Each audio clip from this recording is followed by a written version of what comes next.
Yay. Now, There we go. The load. There we go. Perfect.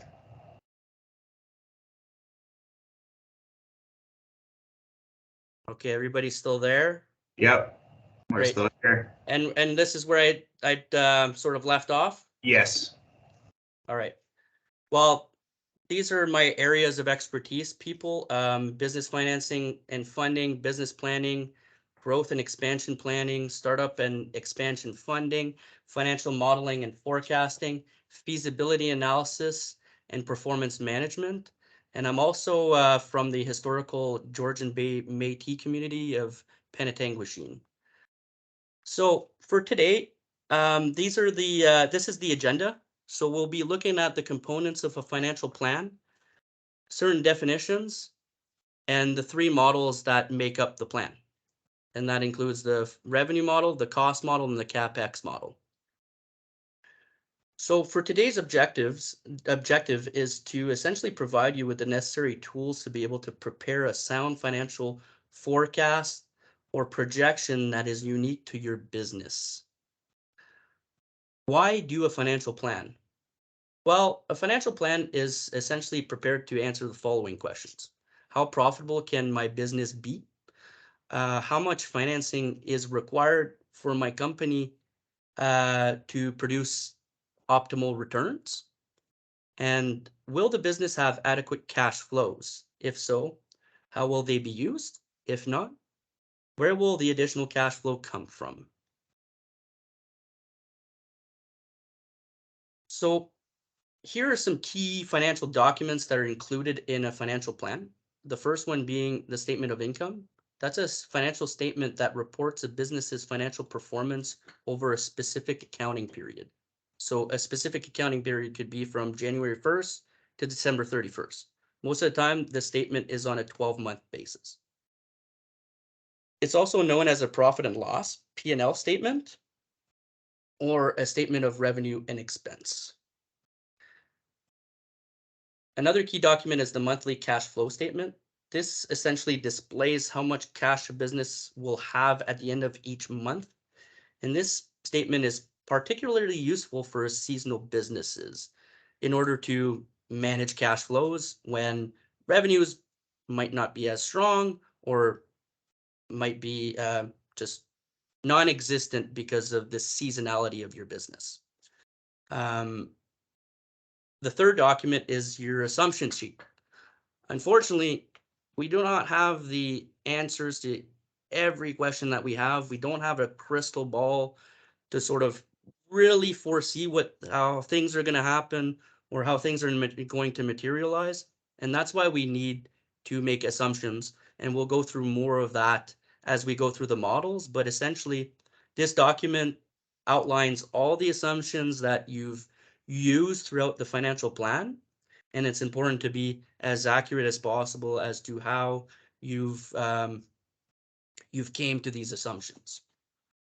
And that's by using statistics, etc. And again, I'll go through more detail later.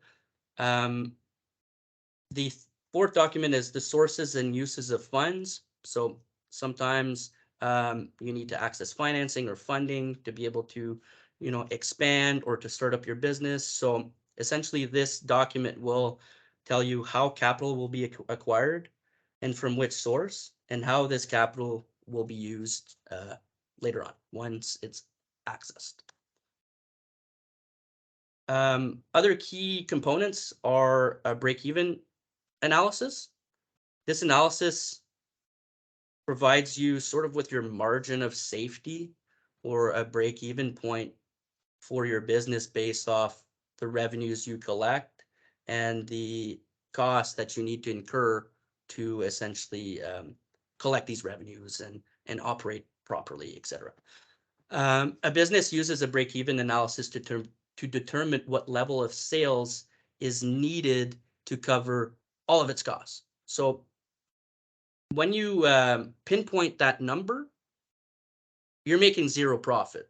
That's not the outcome that we want, but it essentially gives you an idea as to what is the minimal amount of sales that you need to pay for everything else.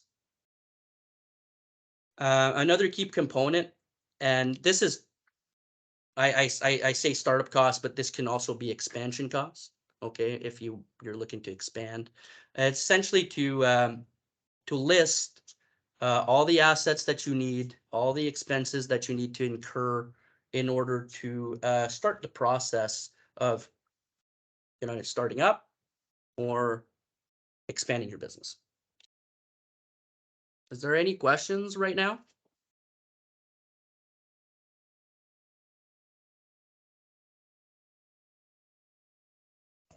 No, I think we're good. Okay, great. Now we'll enter into definitions. I'm not going to go into too much detail, but if you do have any questions about them, let me know. Okay, so some key definitions are gross sales. That's in essence the grand total of all the sales that you can report in a given period. Cost of sales. These are the total direct costs attributable to the production of goods or the supply of a service by a business. This is commonly known as cost of goods sold for a business that produces things. It's called cost of sales for a business that delivers a service. Okay, so for a business that produces products, well, because you're dealing with inventory is part of the calculation. So you start by taking, okay, what was my beginning inventory at the beginning of the year? What were my purchases throughout the year? And how much inventory do I have left after this year? That will give you essentially your cost of goods sold. When it comes to supply or service business, you're not dealing with inventory most of the time. So those components are out of the equation. What you would most of the time have are your purchases, and that's it. So any material purchases that you needed to deliver the service and any other costs that you need, most of the time that includes payroll, because most of the time we need humans to deliver some type of service to another individual. So essentially everything that you incur to be able to provide what you do to your market or to the population or whatnot.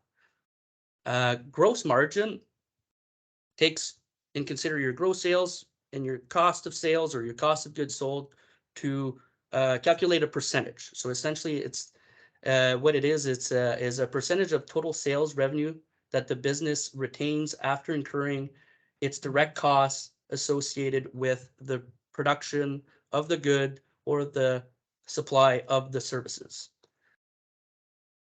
The calculation is total sales minus your cost of sales divided by your total sales. When it comes to gross profit, it's the same calculation, except we're not doing that division, okay, because we want it on a dollar basis. So essentially you take your gross sales less the costs that you incurred to produce those sales or to generate that revenue. That will give you your gross profit. An example of that, if you are projecting $200,000 in sales and your cost to achieve those sales is 100,000, while your gross profit is 200,000 less 100,000 for a gross profit of $100,000. And using that example, you can also calculate your gross margin, and that is at 50%. It costs you 50 cents on the dollar to generate a dollar's worth of sales. In essence, that's what it represents. Variable expenses are important to know. They're directly related to that cost of sales calculation. Okay, so they're expenses or they're expenses that are directly related to sales, and they vary as sales increase and decrease. Okay, that could be an example of these expenses are direct material purchases, direct labor costs, etc. A fixed expense is one that does not vary or might vary, but that's because of inflation or other, factors that are sort of out of your control. Okay. And they do not increase or decrease whether, sales increase or decrease as well. Examples of that are rent, advertising if you have a marketing strategy or plan, insurance for your business, office supplies, etc. We'll go into more detail later in the cost model for that. A step cost is like a fixed expense, but could act also like a variable expense, but they're none of the above. Okay, to me it's in a completely separate category, and I'll explain how it works. It's essentially an expense that is constant for a given level of activity, but may increase or decrease once a threshold is met or crossed. Step costs are those costs that change when a business's production level increases or decreases. An example of that, and we'll see this example later on as well, is, let's just say you determine that let's just say you're running a gas station and you determine that a gas station attendant can serve up to 20 cars per hour. But then you see that your business is actually, you're actually receiving more than 20 cars per hour that you need to service. Well, that might, make you trigger you hiring a new gas station attendant, because the one that you have, based off, your analyses, may not be able to serve everybody that's coming into the property wanting gas. So that's an example of, what could be a step cost. Other definitions are cash receipts. Okay, so this is important, especially when formulating your cash flow statements. It's essentially the collection of money. Okay, and it's not to be confused with revenues or sales. It's more than that. Okay, a cash receipt can include funds received by way of a loan or a grant, or funds injected into a business by an owner. So let's just say, you need to buy an asset that's worth 20,000, and you decide, instead of going to the bank, you personally have $20,000 set aside specifically for that. You take your personal money and you invest it into your business. That's still a cash receipt that should be included in your monthly cash flow, because that money will be used for another expenditure of the business. Cash payments, it's the complete opposite. It's what you need to it's what you need to incur when it comes to expenses or any other type of expenditures for the business. And in addition to the variable expenses that you may have, and also the fixed expenses that you may have, it also includes, the repayment of a loan. An operating expense will include the interest on that loan, but the actual payment of it is not necessarily included in your income statement. Okay, but it's still something that you need to spend. So it's important to be aware of that and to always include it in your cash flow statement. Now, another expenditure could be, like I had talked about, was the acquisition of another asset. You know what I mean? If you need to spend money on something specific, it's important to always consider it when it comes to your forecast, because if operating cash flow is going to be used for that, you want to make sure that you have enough. Or if a loan is being used to purchase these things, well, you want to make sure that you have the cash receipt, which is the loan, and the cash payment, which is the asset acquisition, in your analysis, just to make sure you don't run out of cash. So that's enough for definitions. Are there any questions? I see that Catherine had one in the chat, but it looks like Vince has answered it for her. Okay. Oh, it was actually I answered the wrong part of the question. So she's saying, for cost of goods sold, should you worry about calculating HST in the cost of goods sold? Or is it, because it's a through tax, it shouldn't actually be applied to cost of goods sold?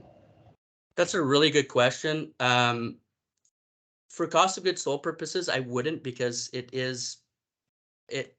does net out, like Vincent just explained. Where it's important, though, is in your cash flow statement, because it's still money that you need to sort of spend. Okay, so let's just say, your material purchases, there's HST as part of that. Well, in your income statement, you're not going to have the HST component in your cost of goods sold, but in your in your monthly cash flow and your cash payments, that's where you would have it. And then the timing of the collection or the payment of that HST as well should be included in your forecast too. But then we're getting into, essentially components of a cash flow statement that could get complex. But So that's an example. That's an example that it can provide later on in an Excel worksheet or whatnot. So I understand paying HST or putting HST on a cash flow for HST paid out, but HST that's held and owed by the government, you should still put on a cash flow? Because I typically normally don't with my clients, but I probably should, I guess, in terms of like getting the big picture. But in my eyes, it never is really held as cash for the business, so it won't actually like influence managerial decisions. Does that make sense? It does, but sometimes the government will provide you with a credit. Okay, so let's just say you're in a startup phase of your business. You're going to be incurring a lot of HST. Okay, you get like, let's just say HST is applicable on all your purchases, and you're spending $100,000. Well, that's going to be 13,000 that you need to spend no matter what. Right. But the collection of HST through your remittance period, if it's less than 13,000, the government might write you a check for what it owes you because you didn't collect enough for them. Okay? And if let's just say the startup costs are considerable, well, then the HST the HST payable to you from the government might be considerable as well, to your cash flow too. Right. And But that it's makes also important. It's also important to know what your HST payable to the government is as well, because you want to make sure that you're collecting and you're keeping enough money to be able to pay the government as well later on. Once you start collecting more HST than you're spending, and when you're in a profitable business, most of the time you do need to pay the government a certain amount of that HST that you collected, because you didn't spend enough of that HST to net it out to zero. right. Okay. And So that makes it's also good to budget for, but again, it's complex to budget for as well. well, yeah, because it's accounting for the input tax credits and Exactly. the correct amount that like it's hard to estimate that until you know what the year end is going to be. Exactly. Right. But Okay. because you're preparing a financial forecast, we should be able to sort of get to an amount as to what we feel is reasonable as to HST payments and HST collection. And then you can, sort of find a reasonable amount as to what you could predict as a repayment to yourself or a repayment to the government, depending on the level of activity. Right. I mean, just On each- financial forecasting is your best guess. It's your best estimate anyway, so you might as well try to make an accurate estimate. Exactly. And that should also be considered when it comes to income taxes. You know what I mean? A sole proprietorship does not pay income taxes on a regular basis like a salary person. No. Okay. So let's just say, I know for Nipissing First Nation that might not be applicable because of where the service and products are being delivered and et cetera, you know what I mean? But let's just say you do have potentially an income tax component that's part of your business. It's also good to maybe forecast for that in your cash flow, because that's also money that you need to, spend, For sure. or an obligation that you might have. But it might not be as applicable for this session. So then Catherine just says, so to summarize this correctly, HST should be included in your gross cash flow, but not in your net, and it should not be included on your cost of goods sold. Not included on the cost of good, but definitely included in your cash flow statement, like she said, and Okay. to make sure, and the net calculation of that cash flow as well. Right. Okay. Okay? Hope that clears it up. And again, we can go through more of that later in the question period, etc. For sure. Okay. Okay. I think that's it for questions. So you're good to keep going. Great. Okay, here are the building blocks. So a financial plan has three components. That's the revenue model, the cost model, and the capital expenditure model. I call it the CapEx because it's just a little bit easier to word it that way. And we'll go into detail of each of these sections together right now. The revenue model, to me, is the most important one, okay? Because this model essentially determines what we project or what we forecast with regards to sales. And it's quite complex because, you know, there's a lot of analysis involved in this. You know, we need a market analysis. Where are we in the market? How much of that market can we capture based off of our marketing strategy? Or how much market can we capture based off the competition that's also there trying to, you know what I mean, sell or service, you know, the individuals that we want to service as well. Again, you know, we need a marketing strategy. How are we going to attract these people to come to our business or to come to us for their needs? And also it should be, and also your capacity to produce or to service needs to be included in there too. We'll go into more detail as how you can find a balance between, okay, how much of a market do you want to reach, but how can I reach that market based off my capacity? The market analysis is your starting point, okay? And it's to properly determine your sales potential, okay? This involves, you know, you determining what the total size of your market is. It's for you to determine how much of a percentage of that market you will reach, and also what is your growth potential afterwards because of a bunch of different factors. Okay, so it's important to be specific here and to use statistics, numbers, and sources, because the assumptions that you'll be using should be as realistic as possible. Here's an example. I talked about a gas station before. I'll continue now. Okay, so let's say you're operating a gas station located on the Trans-Canada Highway, and you would like to determine the potential size of your market. The starting point for me here would be, okay, how many people travel on that roadway? Determining that will allow you to see, okay, well, how many of these people might stop at my gas station to get gas?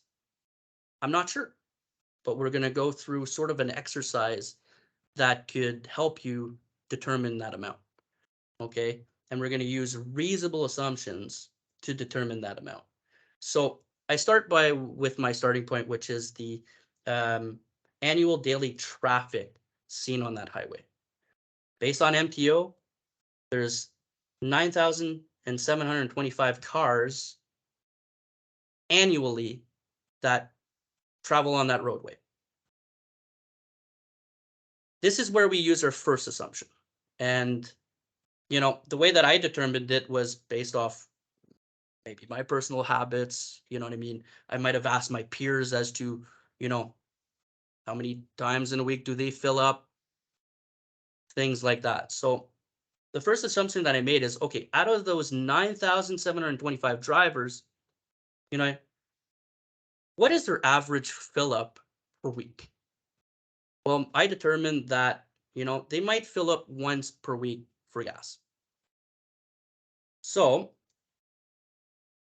that means that my weekly market is 9,725 times 1, which gives me 9,725. Okay. That's per week. Now there's 52 weeks in a year. So in order to annualize that market, we are going to multiply 9,725 by 52 weeks. And that will give me my annual potential commuters of 500,000 of $500,000. Let's just round it. Okay. To break that down into a monthly market, well, we'll divide that by 12. So the gas station could see by the average of daily commuters and an average fill up of one per week around $42,000 cars per month. Okay.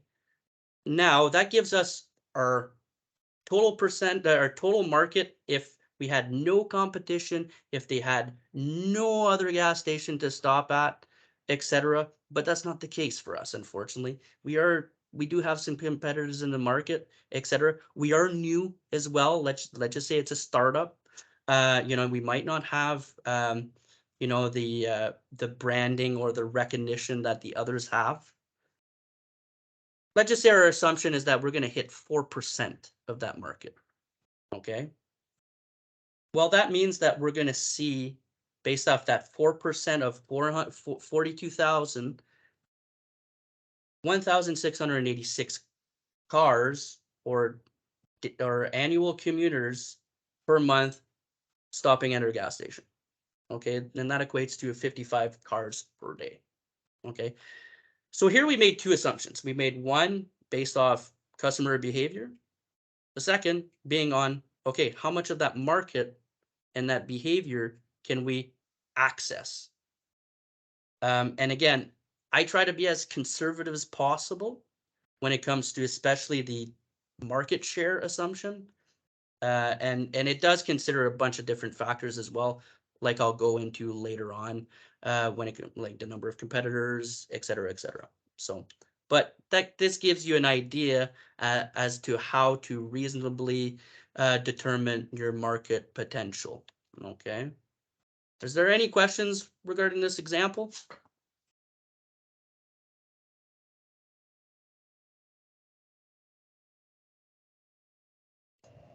I don't think so. Looks good. Great. Okay.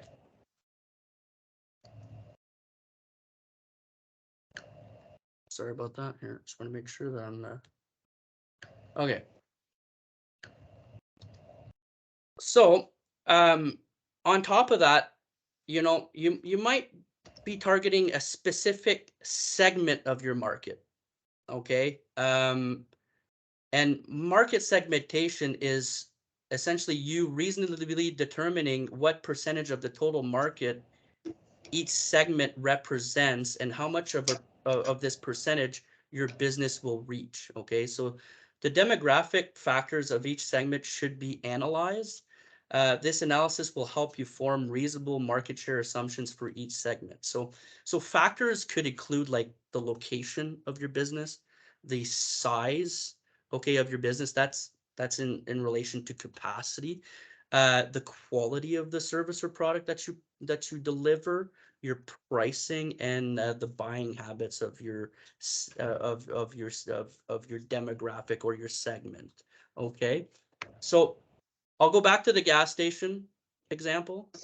Certain market segments that you might see there are, price sensitive residents, Nipissing First Nation being, located in between Sturgeon Falls and North Bay. Well, I know a lot of people from North Bay find the pricing too expensive in town, so they're sensitive to that. They go to Nipissing First Nation to get their gas. It could be motorcycle tourism. A gas station might want to sort of target that market where, maybe their operations will have a washing station for bikes, or even have like, a nice picnic area or whatnot for them to sort of wind down after a long commute and take a break. Certain amenities like that specific to who you really want to target is important and should also be considered in your market analysis as well. Okay, and another segment, part of this business model could be daily commuters, as to what we've seen. there's about 9,000 annual commuters on that highway. Well, we're going to want to access a certain percentage of that segment. Okay.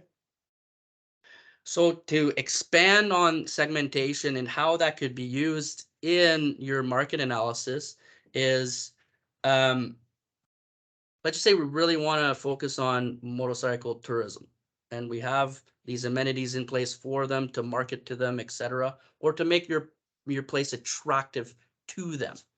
Well, then we get more detail. Okay, well, there's summer commuters, there's annual commuters. Okay, most of the time motorcyclists are, traveling during the summer. So we want to find a difference between, okay, what's the annual average and what's the summer average? And essentially in the summer, there's an increase of around 425 commuters, which, is an opportunity. Okay. Well, we're going to use the same assumption as to the previous example as to how many times they're going to fill up, which is 1. So that gives us a weekly market of 425 of these seasonal commuters. And if we annualize that, that gives us 22,000. And if we put that on a monthly basis, that gives us 1,800 potential customers. Okay. Now, as you can see, my target market share is higher than 4%. I put at 20. There's a reason for that. And that's because I have a competitive advantage because of the amenities that I'm putting in place to attract these motorcycle tourists. Okay, so I have these washing stations, I have these picnic tables, I maybe have a food truck, things like that.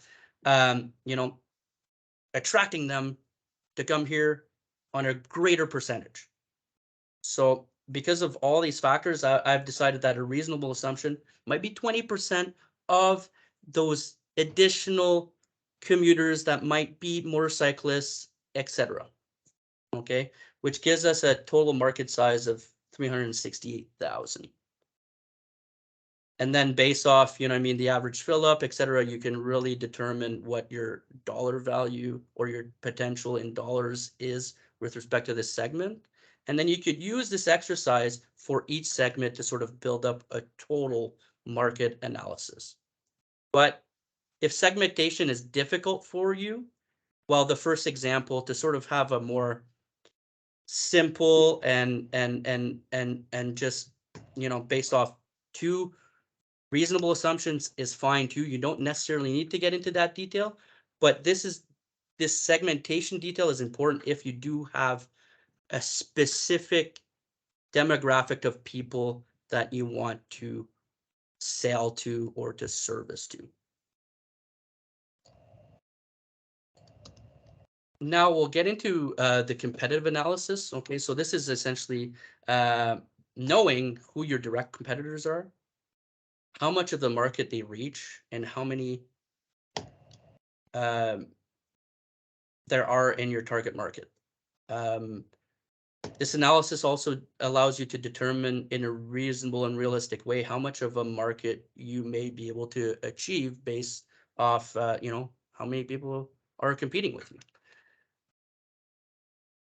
One simple method to really compare yourself is using this type of table, okay, where you have your company, you have one of your competitors, another competitor, and you sort of, you compare yourself by different factors. I've used generic factors here. You could, associate factors that are specific to your business as part of this table. You can make it your own, I guess is what I'm trying to say, but, I'm comparing myself with respect to the product, the selection of the product, the price, the quality, the expertise, my company reputation, the location in the market, and the regional economic impact that I have. That might be different for your analysis as well. But in essence, this gives you an idea as to how it works. In this scenario, well, I'm more expensive. I'm more expensive than my competitors, but my quality is better. Okay. And my product selection is better. And I have better expertise. as to how to, explain the product offering, etc. So gives you an idea, okay, what do I do better and what do I do worse than my competitor? And then reasonably identifying, okay, do I have a competitive advantage or do I not? Or is there something that I need to do to improve myself to be more competitive? So an example, and this is simple, it could be expanded upon with, a different method, etc. But this is a way to sort of use the amount of competitions that are in your market to really see if your market potential that you've calculated in your market analysis makes sense based off the competitive landscape. Okay, so by extrapolating the information compiled in your market analysis, you can perform a target market potential test to establish if your market share assumption makes sense considering your competitive landscape. Here's an example. Okay, so let's just say you've determined that you have 500,000 customers that could be in your market, and that's your total market. But you know that you have 12 direct competitors that are competing to sell or service these customers. Well, the calculation is simple. It's taking 500,000 divided by 12, which gives you 41,000 or 42,000 potential customers. Okay. Let's just say that was based off of the example that I provided when it came to this market analysis.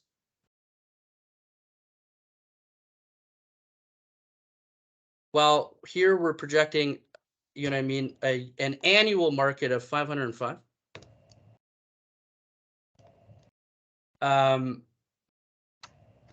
And if we multiply that by 4%,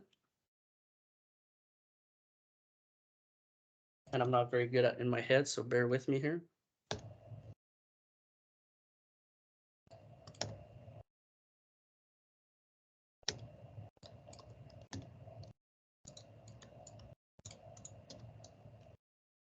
That's 20,000 customers. In our other test, we had determined 42,000 based off that, or 42,000 based off that that simple calculation. So that in itself tells me that, okay, if I'm forecasting based off of a market share of 4%, 20,000 cars, but this simple calculation based off the competitors that I have, I might have access to 42, then that your market analysis is, somewhat conservative, because one of the calculations is telling me that I can do better based off who's out there competing with me, if that makes sense.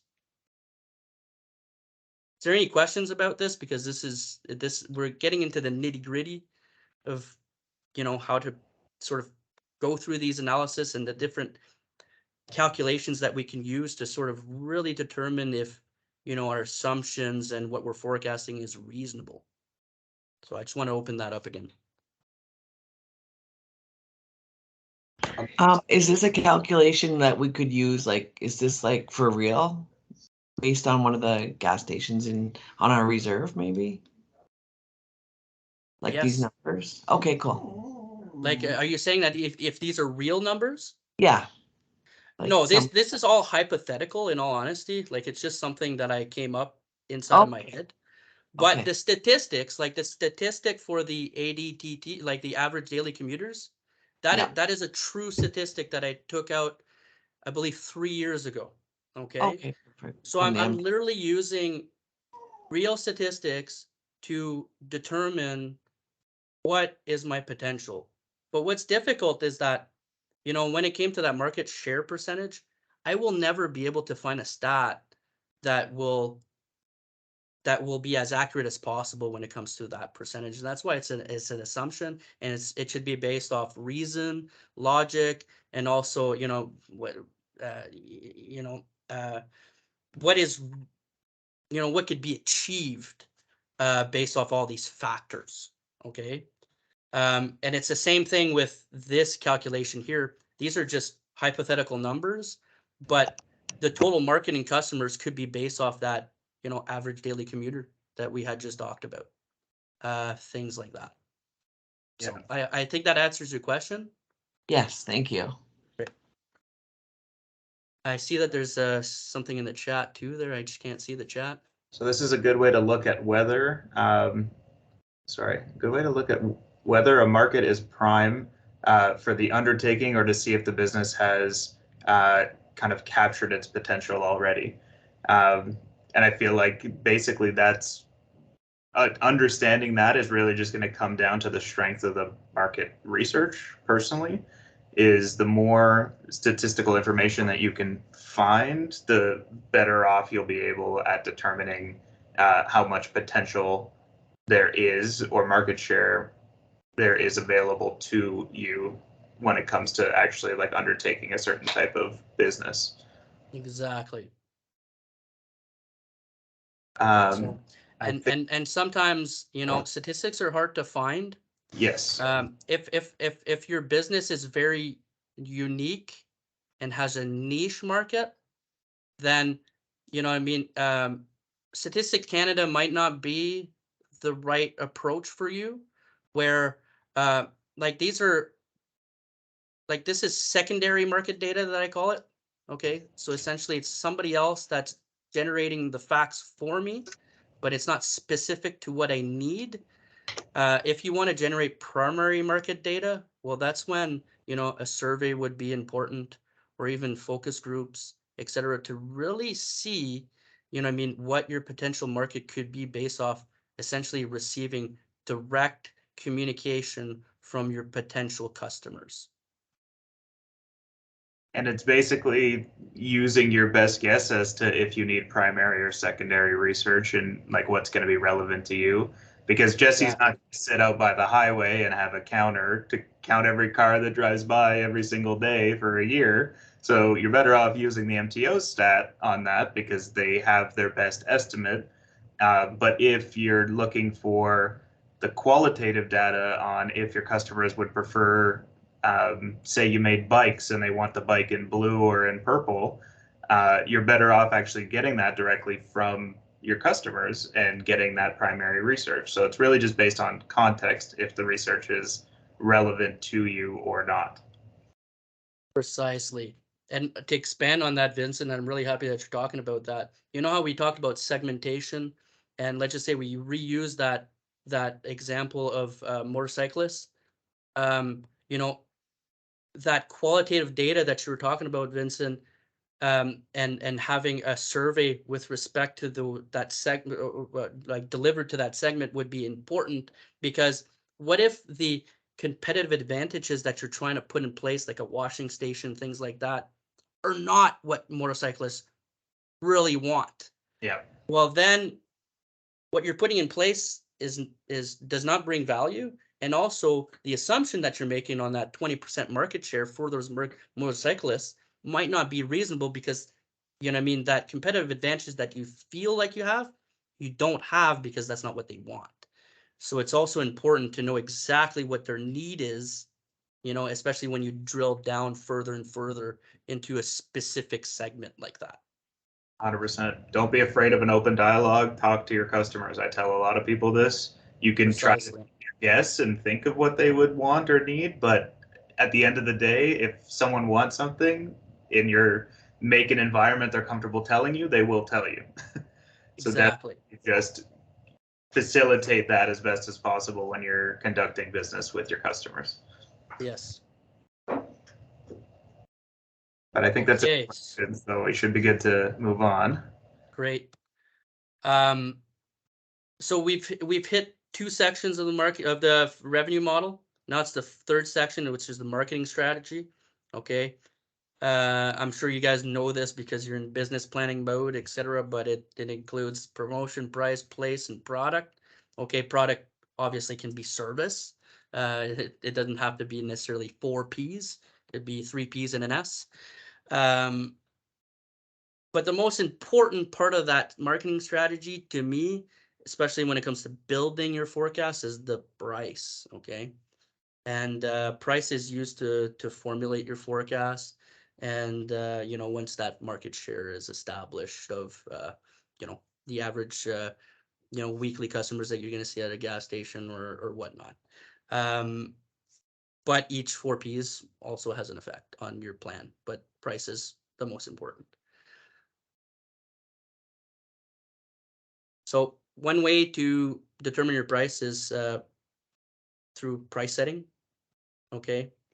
And that's achieved by determining how much it's going to cost you to produce that product or that service, etc. Okay, so once you've accurately determined these costs, which are going to be variable costs, variable expenses, you can establish your pricing by adding a margin on top of these costs.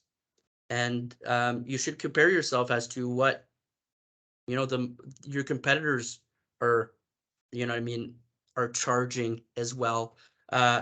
You should look at the margin that you're creating by that addition compared to the market itself, like using industry statistics, etc. And I'll go through a little bit more of that later as to where you can find that stuff.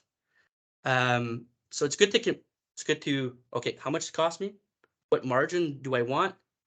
Does my price line up with my competitors?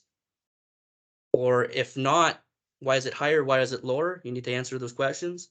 And also, is my gross profit in line with the market that I'm in too? Because you want to be as successful as the rest to a certain degree. And the last component is the capacity analysis. So that is to determine your business's current capacity.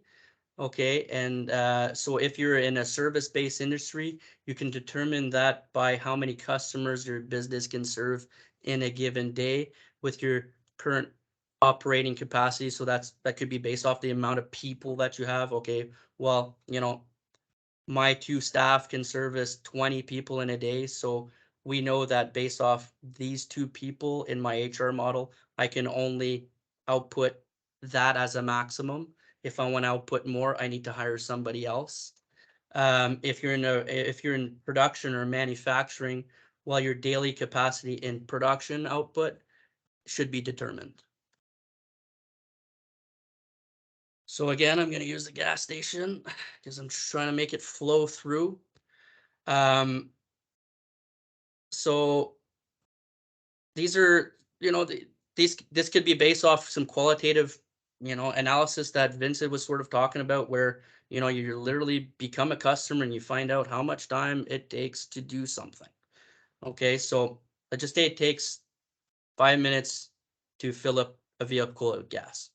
And then it takes another 5 minutes for that individual to pay for its gas. They might go into the convenience store, buy something, etc. Let's just say it takes 10 minutes to fulfill the service. Well, then we can, we can determine how much of that time we have in a day. So hours of operation in minutes per day would be 900 minutes. We have 4 pumps to use.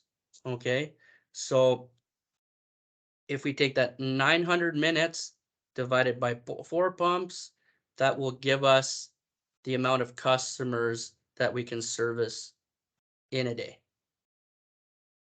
Okay, so which is essentially, or sorry, no, I went a little bit too far there. Let's say we have 4 pumps available, but our target market based off our market analysis is 80 customers. Okay, let's just see what happens here. Okay, so if we take 900 minutes divided by the total fulfillment time, well, that gives us 90 customers that we're able to service based off that fulfillment time. Okay. Now we know that we have 4 pumps.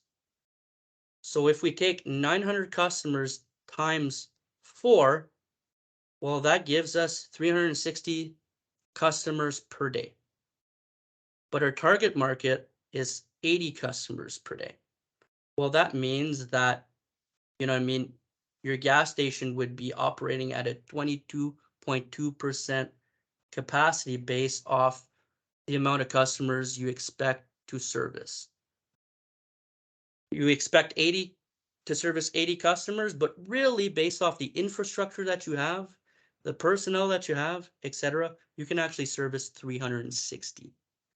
So that gives you an idea as to how capacity is calculated, and also how capacity could be used to determine whether or not your sales target is reasonable.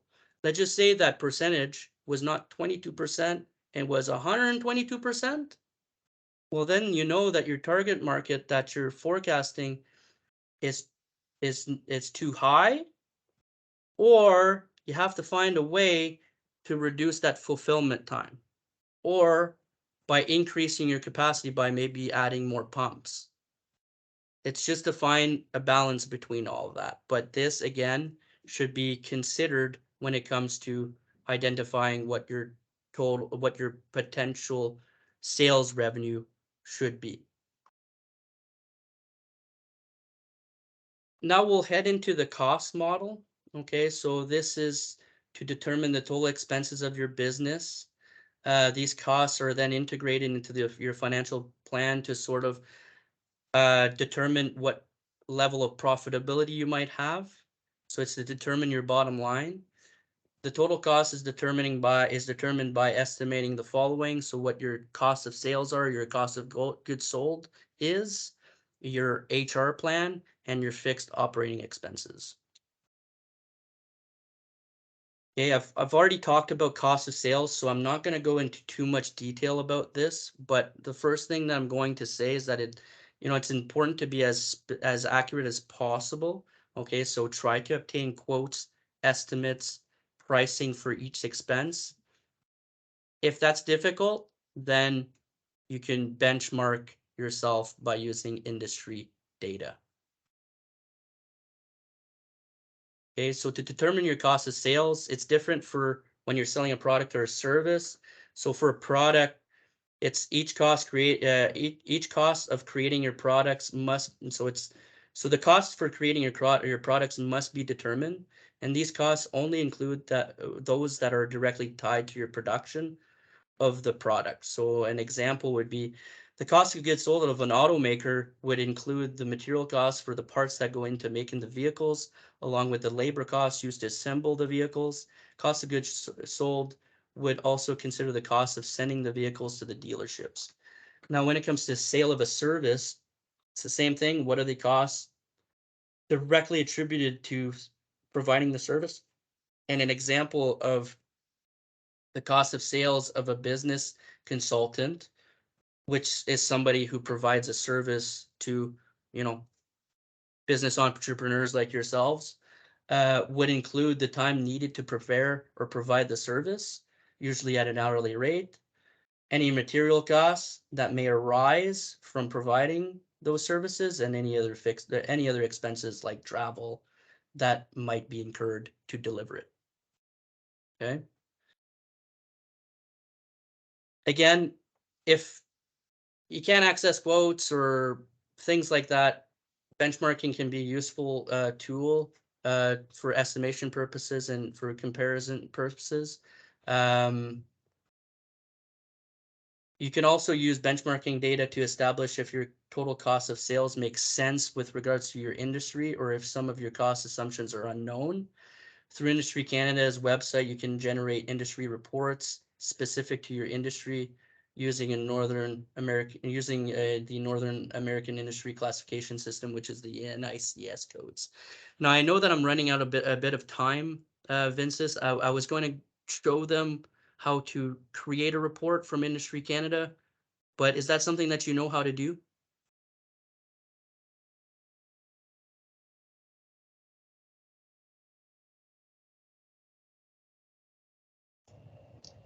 Yes, I can show them. So if any one has like questions around getting the report around their North American Industry Classification System code, or even finding their code, I can definitely help them. So feel free to reach out to me. That we would go over that more in the market research section, but obviously that then would feed into the financial forecasting. Okay, great. Because I was going to show them that, but I feel like another calculation is important as well. So I'd rather go through that instead of showing them how to output a an industry report for them, but Sure.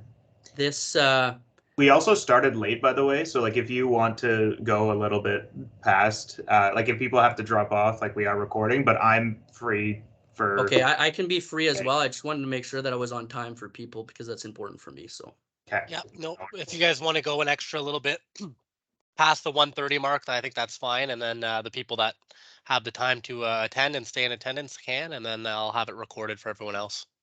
okay, great. Well, I'll continue with I'll continue with what I was going to present then. So, you know how I was talking about benchmarking and sort of, understanding whether or not your costs are reasonable compared to your industry or market. Well, this is when common size analysis comes into play. It's a way to standardize financial statement by introducing a common denominator. So a common size income statement expresses each item as a percentage of sales. So the table, if we look at, column 2004, well, in this column, the business's cost of goods sold represented 85% of the total sales of the business. Okay. If we look at column 2005E, well, EBIT as a percentage of sales went up from 0.03%, which was in 2004, to 1.1%. 7.1% in 2005E. Okay, so it sort of breaks down things as a percentage of sales, and I'll show you how you could compare yourself to your market using benchmark statistics through this quick demo here.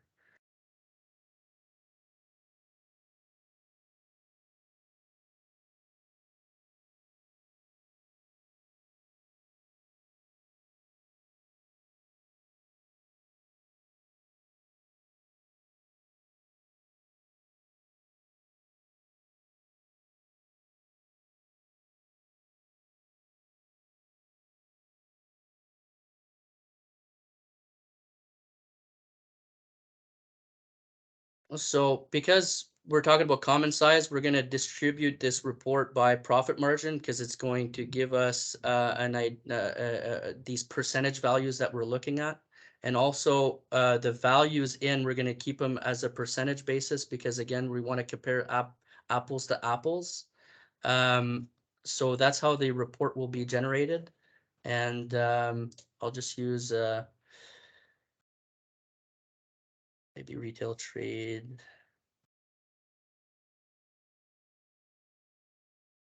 But just for fun, we'll use automotive parts and accessories store. Okay, like a Maslach or something like that. In my last slide, it showed a table as a percentage basis. This is the same thing, okay, but essentially it shows us what that automotive part and accessories retailer might see when it comes to their common size analysis as well. Okay, so if we look at this table here, we have cost of sales. This means that the industry as a whole, okay, on average, a business like that, their cost of sales will represent 63% of its sales. Okay, let's just say in your analysis or in you determining your cost of sales, you realize that yours is higher as a percentage than the industry, then I would look into why. Okay, it might be because this industry report considers all businesses across Canada, okay, where the average might be because most of these retailers are located in a larger metropolitan area, so their delivery costs are different, things like that. It's just to find a way, okay, how do I compare and why am I different if I'm different? And it's okay if you're different. It's just to understand why you're there. But if you realize that when your cost is, is controllable by you and you're able to reduce that percentage to more to closer to what the industry is seeing, well, that would be important for you to do.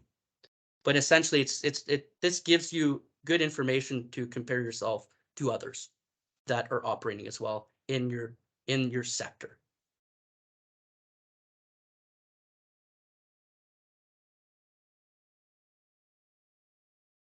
Okay.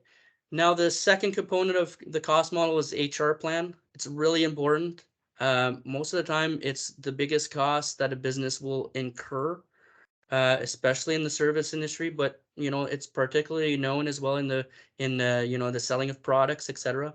So a human resources plan is important to prepare, again, because it's the largest portion of a business's cost. To have an accurate cost model, a business must determine how many employees it needs to effectively operate. Each employee's salary or hourly wage, whether full-time or part-time, needs to be estimated, and this can be done by determining the fair market value wages for each job description.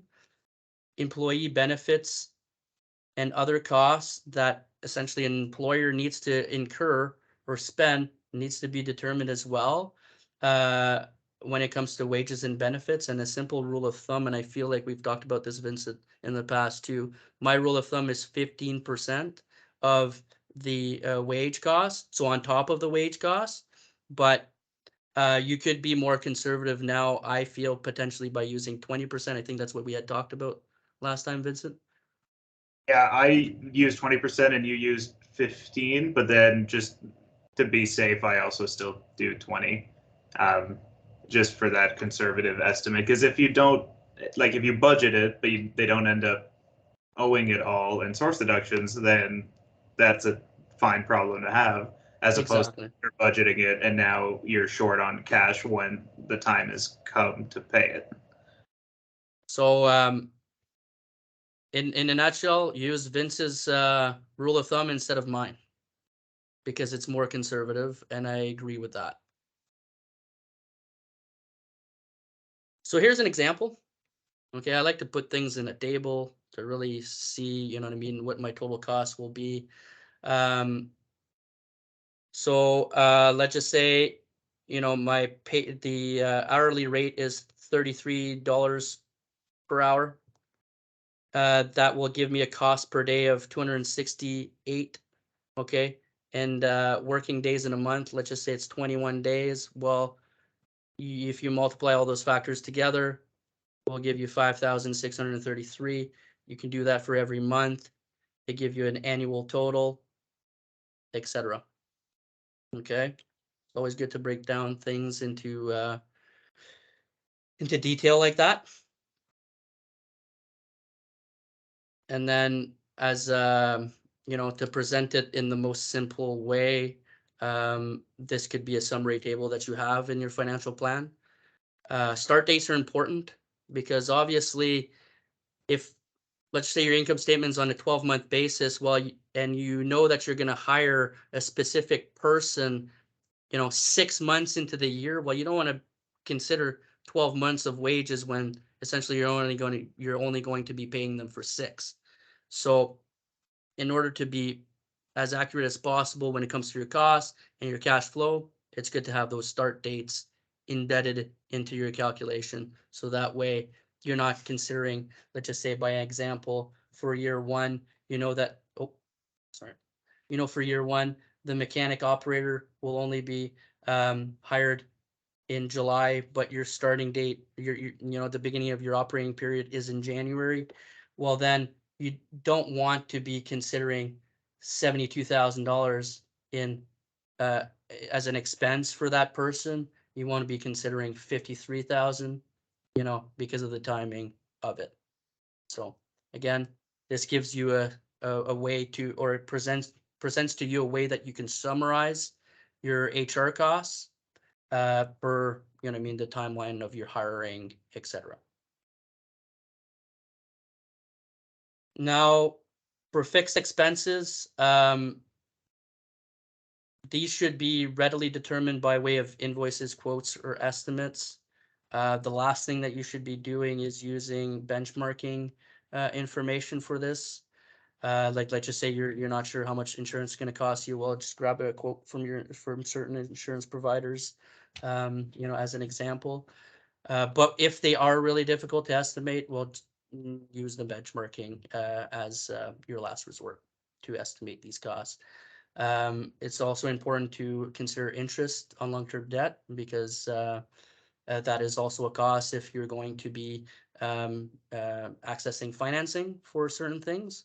So a good tool is just to go online and use you know, an amortization schedule per the parameters of your loan to really determine how much interest you're going to be paying for that given period that you're reporting on. Examples of fixed expenses is rent, interest on long-term debt, travel, insurance, office supplies, business taxes, licenses, and memberships, maybe bad debts if some things are not able to be collected, but I wouldn't worry too much about that for your projection because we expect to collect 100% of our receivables. Telephone, professional fees, advertising, interest, bank charges, interest on line of credits, meals and entertainment, utilities, to name a few, okay? But every business is unique, so every business has different fixed expenses for them. Now, when it comes to the CapEx model, it's pretty simple. It's just what you need to operate when it comes to assets, okay? So let's just say you need a building, well, and you want to buy it. Well, how much is that going to cost you? Let's just say you need equipment to operate. How much equipment do you need and how much is that going to cost you if you need furniture and fixtures, etc. Again, the assets that somebody needs for a business is unique based off, you know, the individuality of each.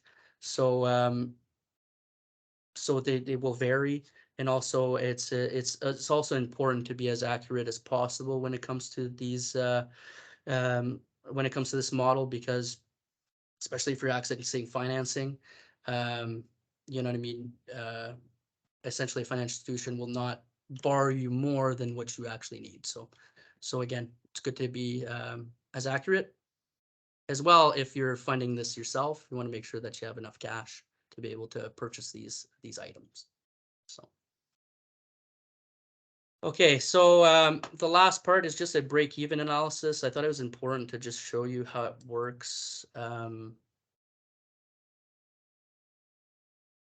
You know, on a basis, on a sales basis. Okay, I don't know if somebody wants to give me an indication as to how much their fixed expenses are in their business, but we can go through this example, you know, on a unique basis for the businesses that you guys are looking to start up or that you guys are operating right now.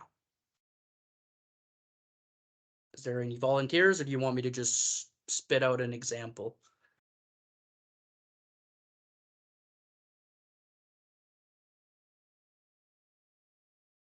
I don't think there's any volunteers, so we could just come up with a fake Fair enough. example. Because for fixed expenses, we'd be like looking at rent, insurance. So maybe we'll say like 4,000 a month. 4,000 a month? Sure. I'll annualize it, okay, which gives us 48,000. Okay. Okay, just you know, because we're forecasting in years, I think it's important to match that with this analysis. Like, let's just say we're forecasting on a month per month basis. Well, this, you know what I mean, doing the analysis per month would be important as well. Yeah, but for sure. just to give you context. What's your gross margin on this, Vincent? Or what's your gross margin on your sales? So I guess we're just assuming one product or service, typical. Yeah, margin. like, or it could be like, you know, an average or whatnot. Okay, so let's say 33 and a third. 333.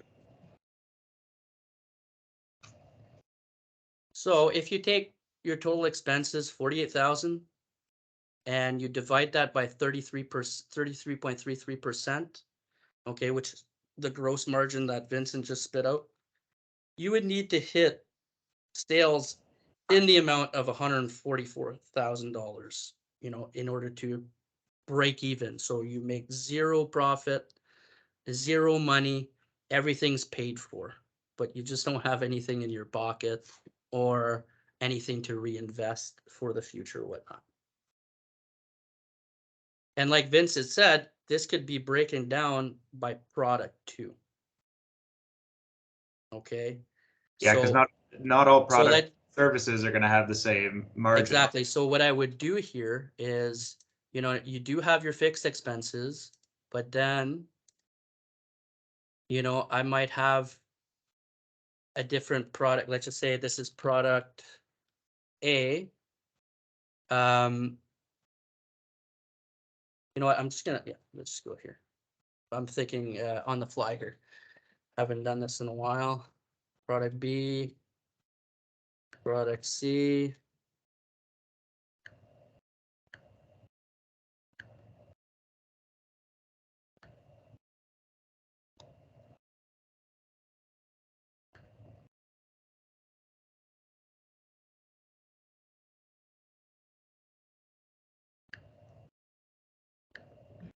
Okay, let's say product A has 33%, like Vince said, but product B is higher, 50%, and then product C is lower, maybe 15.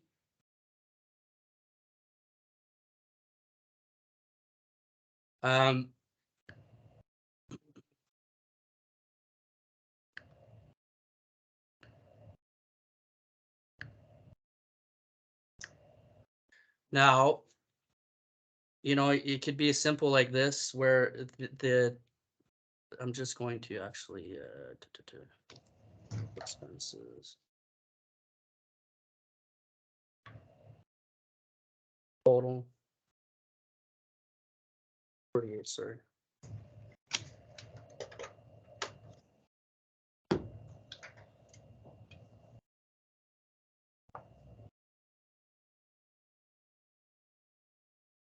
So it becomes a little bit more complex where, you know what I mean, you kind of have to distribute that total fixed expense to your product line, even though you need those fixed expenses for all.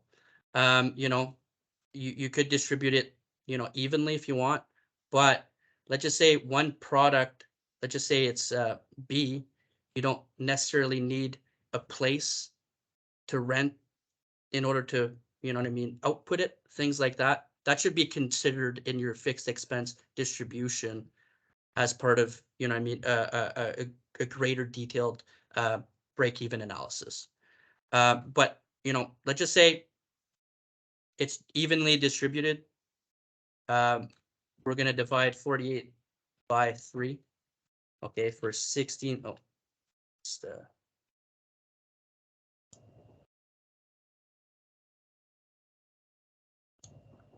So we've divided it equally amongst each product line.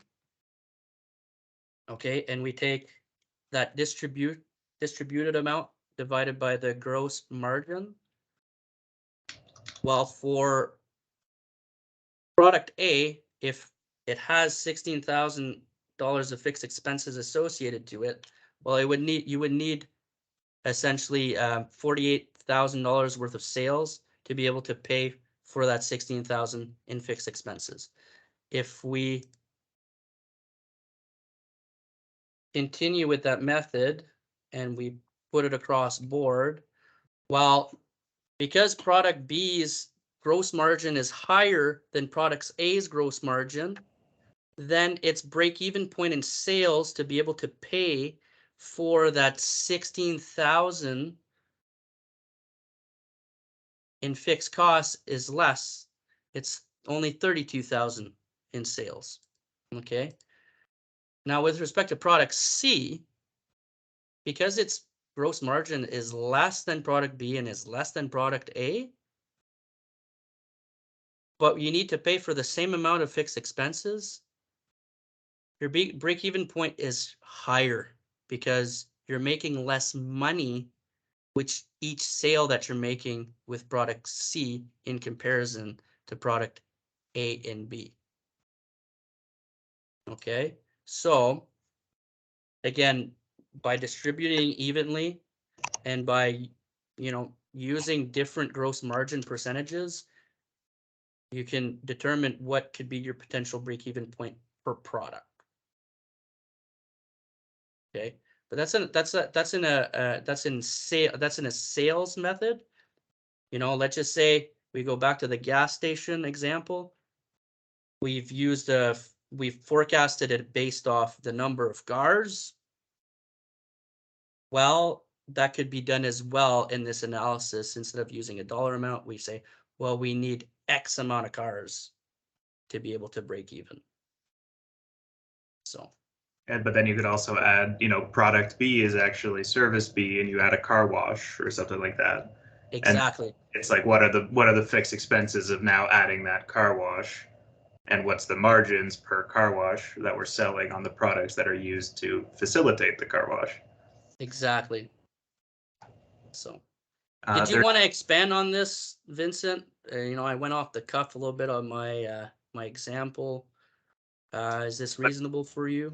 I think 100% this is reasonable. This is, in my opinion, necessary when it comes to actually forecasting the final, what your revenue streams are, and ideally how much each of those categories are going to make. You should have a kind of a baseline of what your break even is going to be, because if you don't do this, you might end up realizing, ideally not, a year plus in business, that this actually wasn't a potentially viable idea. Because it's not just about breaking even. You need to hopefully get a take home, or at least money to reinvest in the business. So it's like this is kind of setting that bare minimum point to then get to a healthy amount to make sure the business is sustainable long term. Exactly. But it's all, and to expand on what you just said, it's also good to understand the relationship between your products. Like, Yes. let's just say product C, our margin is low, and we might never be able to hit a level of sales to break even. But if we eliminate product C, it's going to significantly impact the sales of product B, because let's just say people are coming into your store, or they're accessing your services specifically for product C, but then product B is sold at the same time because they come in. Well, then, there's a strategic decision to be made there too, where, okay, if I eliminate product C because I'm not making any money, what impact will I have on product B because I'm eliminating it? And that impact might be a worse outcome than you eliminating product C altogether.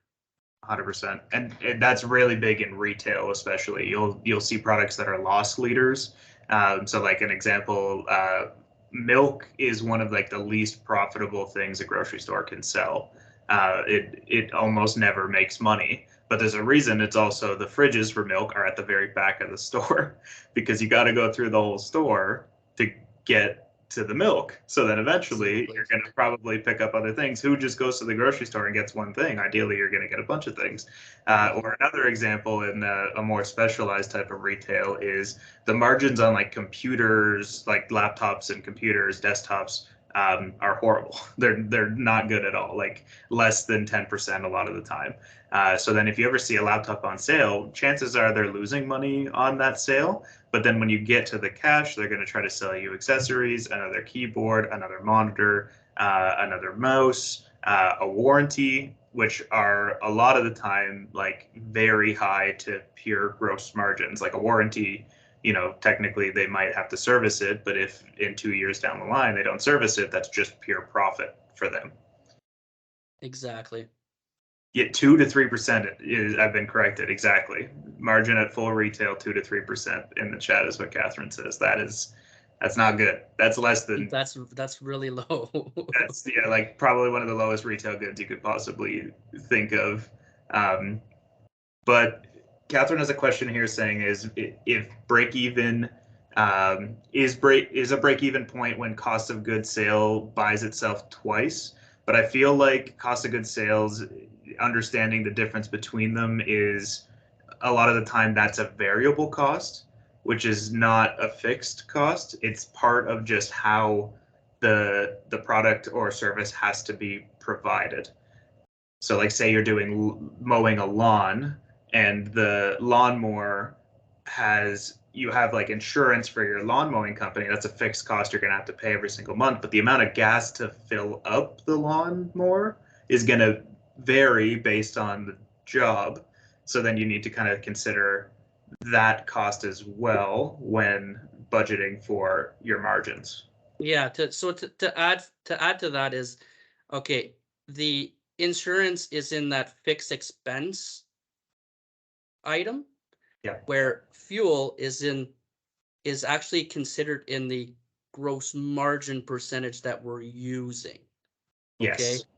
So going back to that, where fuel might fluctuate, and your cost to produce or to provide the lawn mowing service fluctuates as well, then you might want to look at it on a month-to-month basis or on a more frequent basis because of how frequently that cost changes.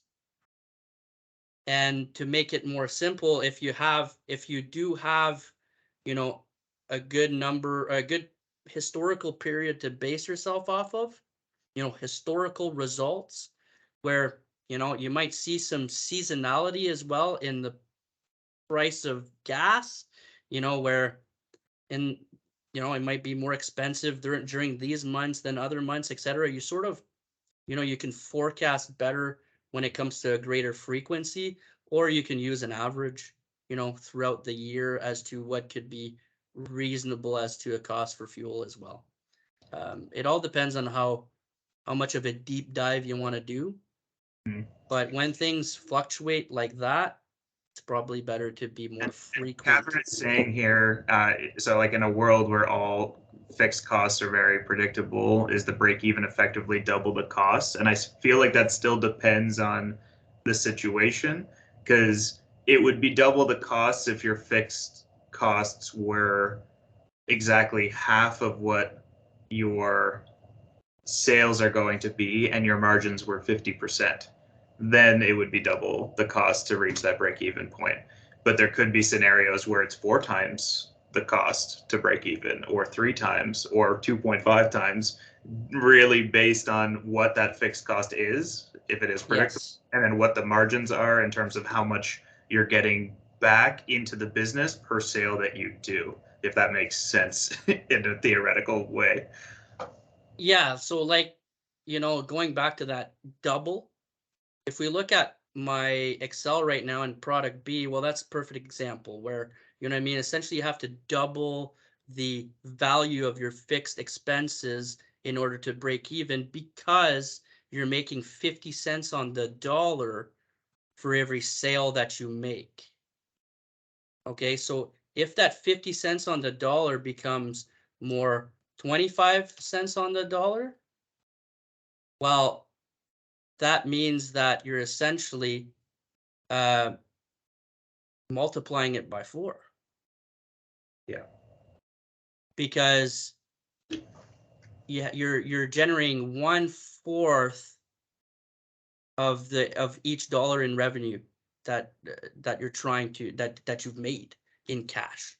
1/4 of that dollar you've retained after all costs. So that's why it does sort of act like a multiple, but I prefer it to view it as a percentage, because it's not 1-to-1. If you understand what I'm saying, like if I go 10%, well, it's not going to be, well, I guess it would be multiplied by 10. So I guess you could look at that margin and multiply your fixed expenses by that margin. Like, let's just say it's 10% your margin. Well, most likely you're going to have to, you're going to have to achieve a level of sales that is 10 times your amount of fixed expenses.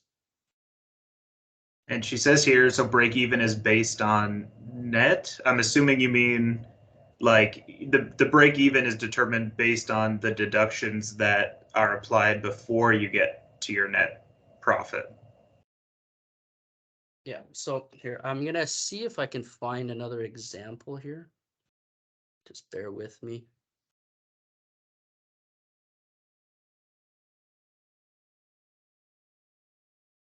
Because if you reach your perfect break-even point, like at that exact point, your net profit is actually zero at that point. And every sale after that is now when you're getting into actual profit territory. Exactly. Yes. Yes. I was gonna see if I had like an income statement to show. You know, that breaks down. Okay, these are the cost of sales, and Um, I don't know if you have one. I'm gonna see here deep in my example files. I'm sure I do somewhere, but do I have one that isn't private information? That's the Well, problem. that's the other Like problem I've with got it. hundreds on my desktop, but I can't just be like, here's so and so's financials. Let me see if I can find a blank one. I can just, you know what? I'm just gonna.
Okay, here's a quick example here. Okay, let's just say we have sales of $1 million. The materials to generate those sales is costing you 250,000. You have wages as well to generate those sales of 250,000 for a total cost of sales of 500,000. Okay, your gross profit is you take your sales minus your total cost of sales, which will give you 500,000. Okay, to calculate your gross margin is that you take your gross profit and you divide it by your sales, which will give you 50%. Okay, so you know right there that for each dollar that you make 50 cents before incurring your fixed expenses. Okay, I went very simple. Let's just say your fixed expenses include rent, insurance, utilities, and advertising for a total of $35,000 a year. Okay, for your break even analysis, just take out the products out of the way here. You know what I mean? We know that our total fixed expense is 35,000. We know that our gross margin based off of these numbers is 50%. Okay. And this is not calculating properly. Just give me a second.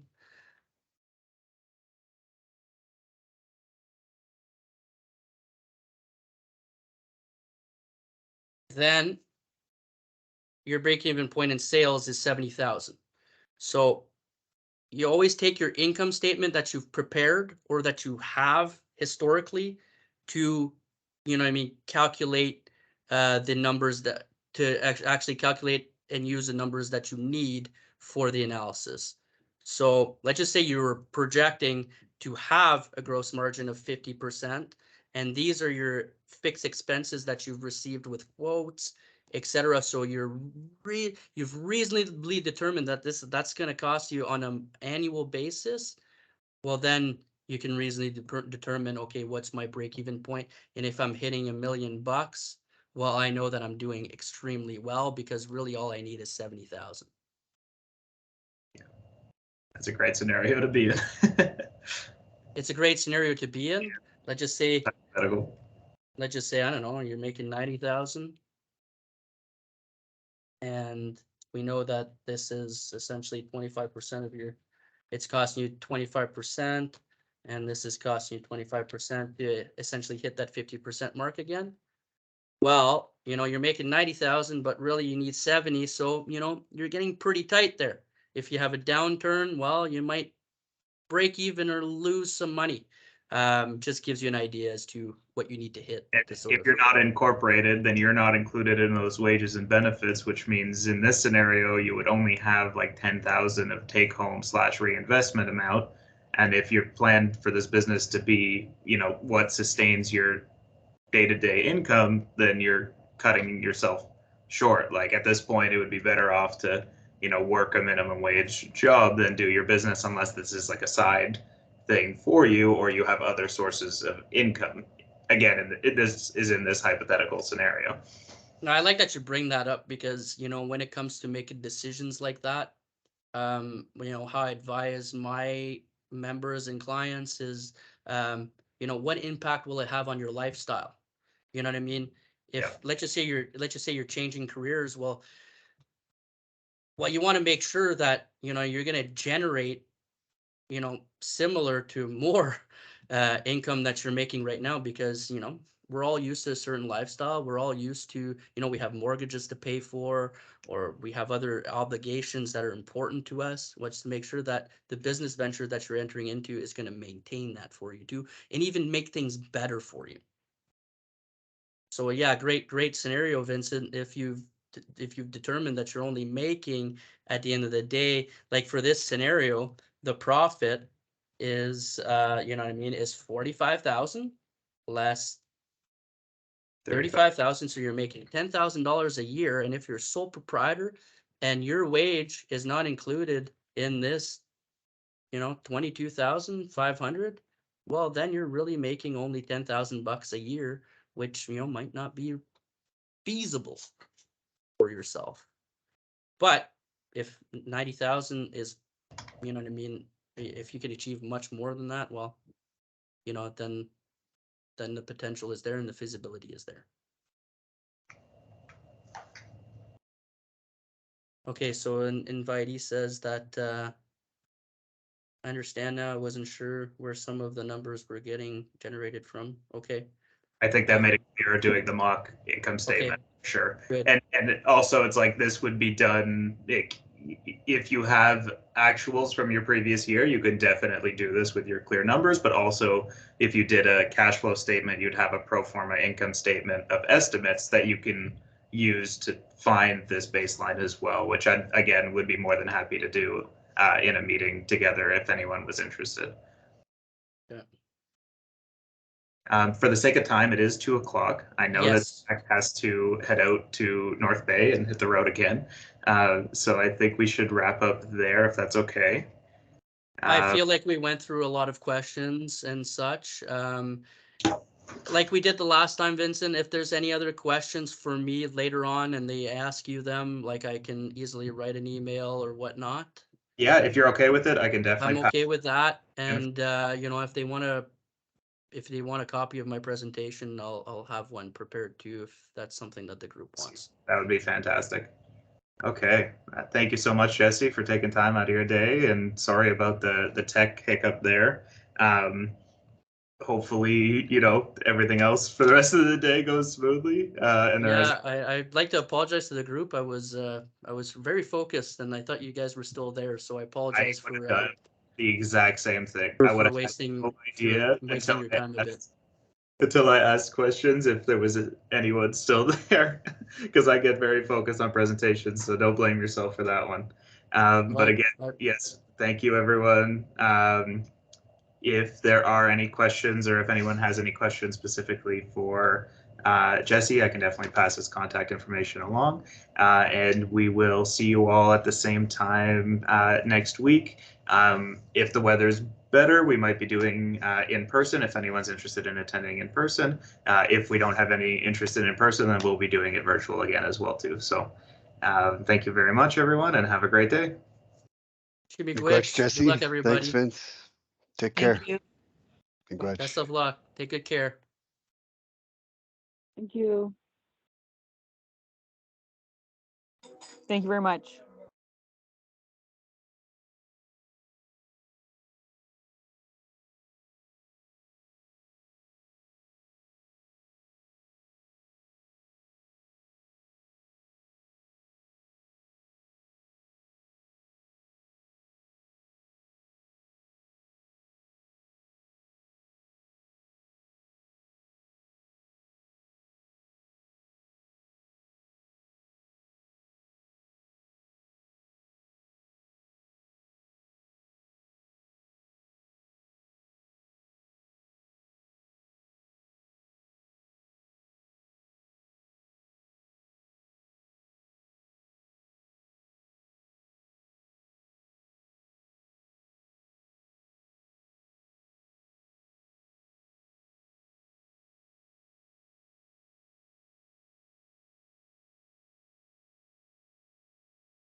Should be quick. Congrats, Good Jesse. luck, everybody. Thanks, Vince.